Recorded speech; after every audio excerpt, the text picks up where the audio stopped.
Hey everybody, this is TJR. I was in the middle of work on actually a different video when I got a text about this article here.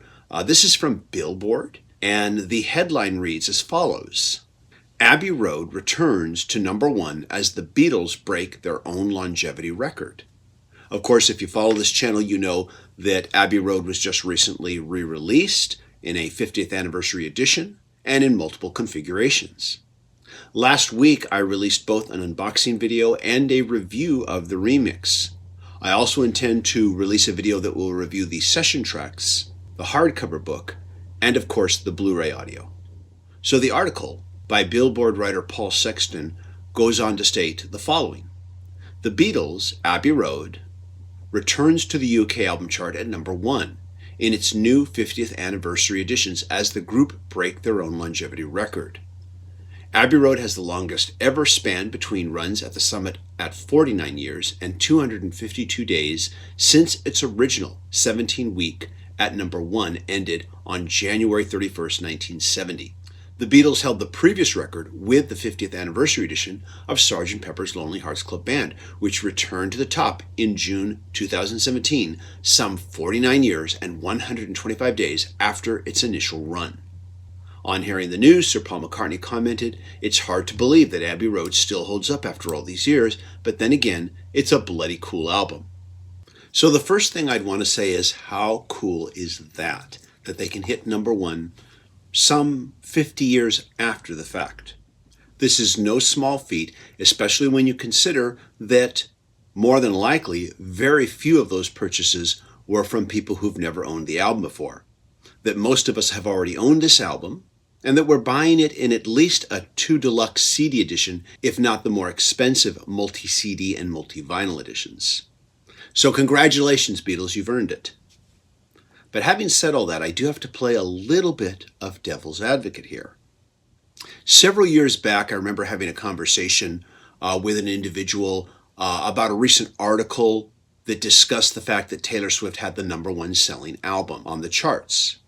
The article then went to great length to discuss the fact that the amount of sales that she was having in the 21st century would have made her the 16th or 17th top-selling artist back during the 70s. A more recent example of this can be found in a Billboard article from 2018 with the headline, "New Sales Low for the Week's Top-Selling Album in the US."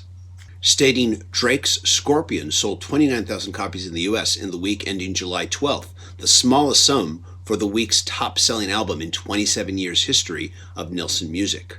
So yeah, you don't have to sell as many units as you used to hit #1. And I'm sure this also includes streams as well. And this gets me thinking, what does this say about the state of pop music in the 21st century? You know, back when I was growing up as a young musician, a very young and hopeful musician, the ability to record your own music was pretty much out of reach without a lot of money or a record label deal.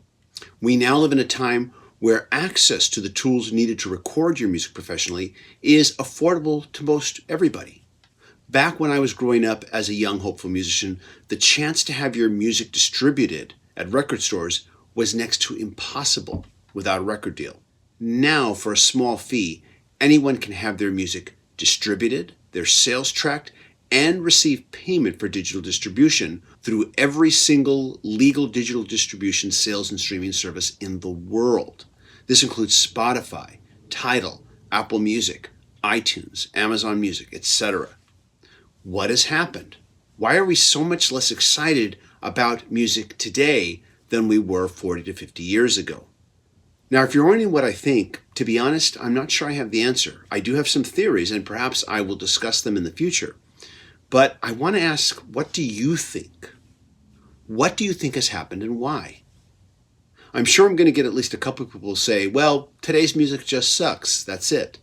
And if you feel that way, that's fine.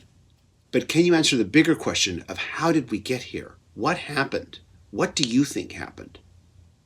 As it just so happens, while I'm working on all of this, I've also chanced upon the latest single by The Who, which is entitled, interestingly enough, "This Music Must Fade." This is an amazing bit of synchronicity, so I can't help but feel that this is a topic that definitely needs more exploration. So once again, I'm going to start by asking you, what do you think? Why do you feel we're at this point in music history? Is there anything we can do? Should we do anything? I'm curious to hear what you have to say. Everybody, thank you so much for watching. Bye-bye.